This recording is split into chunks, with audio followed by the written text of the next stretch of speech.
जी अस्सलाम वालेकुम। एफबीआर ने एक नया लॉ पास किया है जिसको अब प्रेसिडेंट ने अप्रूव भी कर दिया और इसमें इसका इम्पैक्ट लॉ में इम्प्लीमेंट हो गया है। बैंकिंग कंपनीज की जो इनकम होती है उसके ऊपर टैक्स के रेट में इजाफा कर दिया गया। टैक्स ईयर 2025 जो करंट अभी चल रहा है उसके लिए 44% रेट कर दिया गया। अभी बैंकिंग कंपनीज के ऊपर 39% का टैक्स अप्लाई होता है, अब वो 44% पे करेंगे। 2026 में 43% है और 2027 में एंड ऑनवर्ड्स 42% है। स्मॉल कंपनीज और अदर कंपनी की बात करें तो वो उनके रेट में कोई चेंज नहीं है। ये जो रेट चेंज किया गया है इसका इम्पैक्ट सिर्फ बैंकिंग कंपनी के ऊपर नहीं आएगा, एक जनरल पब्लिक के ऊपर भी इसका इम्पैक्ट आएगा, वो हम डिस्कस करेंगे। इसके साथ साथ स्टॉक मार्केट के ऊपर भी, अगर आपने शेयर्स परचेज किए हैं किसी बैंक के, उसके ऊपर भी इसका इम्पैक्ट लाजमी विजिबल होगा। इन सारी चीजों के ऊपर आज की वीडियो में डिस्कशन करेंगे। स्टार्ट करते हैं लेक्चर को। इस लॉ से पहले बैंकिंग कंपनी 39% का नॉर्मल टैक्स पे कर रही थी, इसके साथ साथ अप टू 10% सुपर टैक्स वो पे करती हैं।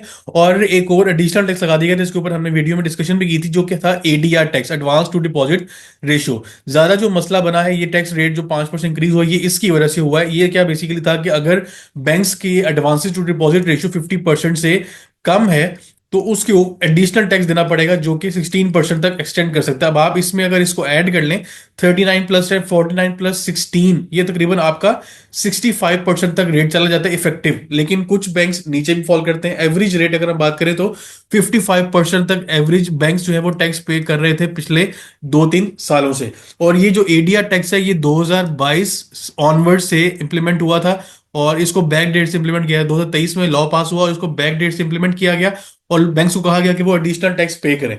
अब काफी बैंक्स ने पहले मार्कअप रेट ज्यादा थे तो इसका इम्पैक्ट नहीं आया, लेकिन अब रिसेंटली बैंक्स ने इसका जो एक सोल्यूशन निकाला वो ये था कि जो हाई डिपॉजिट है उसको ऊपर 5% एक्स्ट्रा सर्विस चार्जेस हम लगाएंगे। जिसके बाद काफी लोगों ने अपने पैसे बैंक से निकालना शुरू कर दिए जिनका एक खास अमाउंट से पैसे एक्सीड कर रहे थे। उसके ऊपर भी मेरी वीडियो मौजूद है। ये वाला जो टैक्स जो इस सर्विस चार्जेस लगाए गए थे इसको काफी अपोज किया गया। स्टेट बैंक ने फिर एक सर्कुलर इशू किया जिसके बाद बैंक्स ने ये वाला अपना जो टैक्स था, ये सर्विस चार्जेस थे, इसको कैंसिल कर दिया, वापस ले लिया। लेकिन पाकिस्तान बैंक एसोसिएशन पीबीए ने तमाम बैंक्स की तरफ से स्टेट बैंक के साथ मिलकर एफबीआई के साथ बातचीत की, मीटिंग की और उसमें ये फाइनल ये हुआ कि एडवांस टू डिपॉजिट रेशियो जो है ये एक फेडरल गवर्नमेंट का मैटर नहीं है, ये स्टेट बैंक का मैटर है। ये टैक्स लगाने से लोग अपने पैसे विड्रॉ कर रहे हैं बैंक से, डिपॉजिट अपना निकाल रहे हैं या बैंक उनको डिपॉजिट एक्सेप्ट नहीं कर रहा, जो कि कैश इकोनॉमी को प्रमोट करेगा। इस टैक्स को वापस लिया जाए। इसको वापस लेने के ऊपर अब कुछ कंडीशन अप्लाई की गई कि बैंक्स को हम फिर एक्स्ट्रा टैक्स अप्लाई करेंगे। इसकी रीजन वही है जो सबको पता है कि एफबीआर के जो टारगेट्स हैं वो मीट नहीं हो रहे। एफबीआर के जैसे हम दिसंबर के टारगेट्स की बात करें तो मैंने अपने व्हाट्सएप चैनल के ऊपर भी आपको एक लिंक शेयर किया था और मैंने मैसेज भी किया था, तो बताया था कि दिसंबर के लिए एफबीआर का जो टारगेट था उसमें मोर देन 100 बिलियन का शॉर्टफॉल रहा है। जिसको पूरा करने के लिए एफबीआर ने ये नया लॉ पास किया है। वो क्या है कि अब आपका बैंक्स जो है 44% का टैक्स पे करेंगे 2025 टैक्स ईयर के लिए। अब इसका इम्पैक्ट आपका जनरल पब्लिक के ऊपर और स्टॉक मार्केट पे किस तरह आएगा वो हम डिस्कस करते हैं। सबसे पहले स्टॉक मार्केट के ऊपर अगर हम बात करें तो स्टॉक मार्केट में आपकी जो ईपीएस निकलती है, ईपीएस क्या होता है? Earning per share.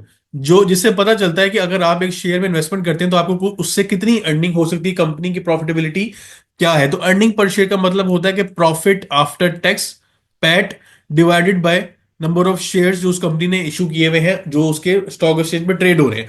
अब प्रॉफिट आफ्टर टैक्स का मतलब ये है कि कंपनी ने अगर 100 मिलियन का प्रॉफिट अर्न किया, जो कि प्रॉफिट बिफोर टैक्स था, इसमें भी टैक्स लेस नहीं हुआ।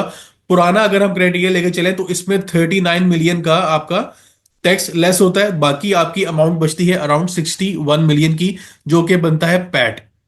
लेकिन अब ये जो रेट 39 का है उसको 44 कर दिया गया। अब इसकी जगह पे यहां पे आ जाएगा 44 मिलियन। ये जब लेस होगा तो बाकी बचेगा आपका 56 मिलियन।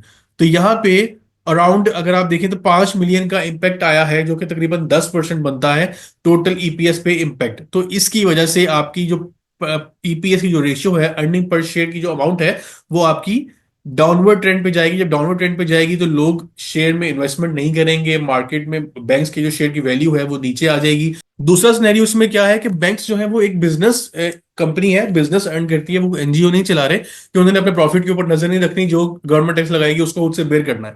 एक कंपनी जब भी बिजनेस करती है उसने एक डिसाइड किया होता है कि उसने इतना जीपी परसेंटेज में, मार्जिन में उसने अर्न करना ही करना है, हर साल का उसका टारगेट होता है। उसमें से वो अपने एडमिन एक्सपेंसिव लेस करती है और उसका नीचे आता है प्रॉफिट बिफोर टैक्स, फिर वो कॉर्पोरेट टैक्स का जो रेट है वो अप्लाई करती है, फिर उसका निकलता है प्रॉफिट आफ्टर टैक्स।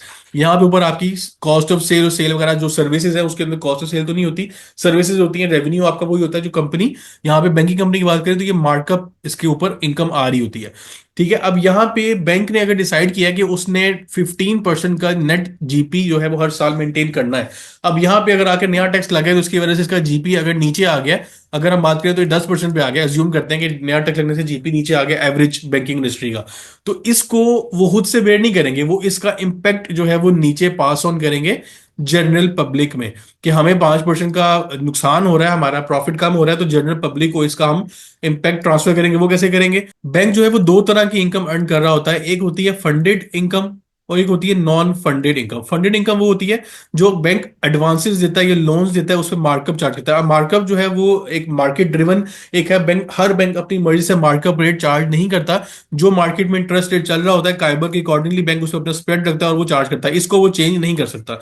तो बैंक के पास क्या ऑप्शन है कि नॉन फंडेड इनकम जो वो अर्न कर रहा है। अब बैंक नॉन फंडेड इनकम कहां से अर्न करता है? बैंक आपको डिफरेंट सर्विसेज देता है, सर्विसेज में आपके पास जो आपकी एटीएम कार्ड की फैसिलिटी है कि आप एटीएम से पैसे विड्रॉ करते हैं, डेबिट कार्ड के चार्जेस हैं, एटीएम कैश विड्रॉल के चार्जेस हैं, अगर आप डिफरेंट एटीएम से पैसे विड्रॉल करते हैं, अगर आपके पास लॉकर है, लॉकर की फीस आपके पास आ जाती है, उसके साथ साथ एक्सएमएस चार्जेस हैं जो बैंक आपको चार्ज करता है। अब इन सब चीजों के जो रेट्स हैं वो अगर बैंक इंक्रीज कर दे तो उसका इम्पैक्ट ये जो 5% का आ रहा है ऊपर वो कवर हो सकता है। गवर्नमेंट ने जो टैक्स लगाया है बैंक के ऊपर उसका अल्टीमेटली इम्पैक्ट जनरल पब्लिक के ऊपर आ रहा है, क्योंकि अब बैंक ने अपना प्रॉफिट तो नहीं फोरगो करना, जिसका जितना उसका मार्जिन चाहिए उसने वो अर्न करना है, तो वो सारा इम्पैक्ट यहाँ ट्रांसफर करेगा।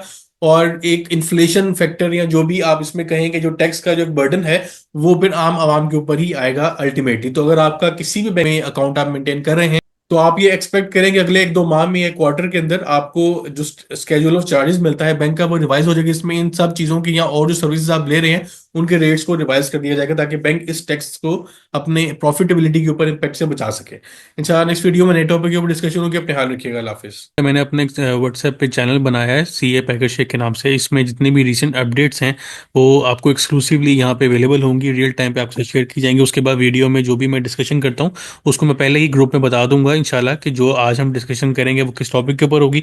उसके अलावा जो भी नई अपडेट्स आएंगी वो इस चैनल के ऊपर आपको उसके लिंक्स या डॉक्यूमेंट्स आपको अवेलेबल होंगे। तो आपसे रिक्वेस्ट है, मैंने लिंक इस चैनल का डिस्क्रिप्शन में ऐड कर दिया, आप उसको जाकर फॉलो करें ताकि आप रिसेंट अपडेट्स के साथ इन टाइम अपडेटेड रहें।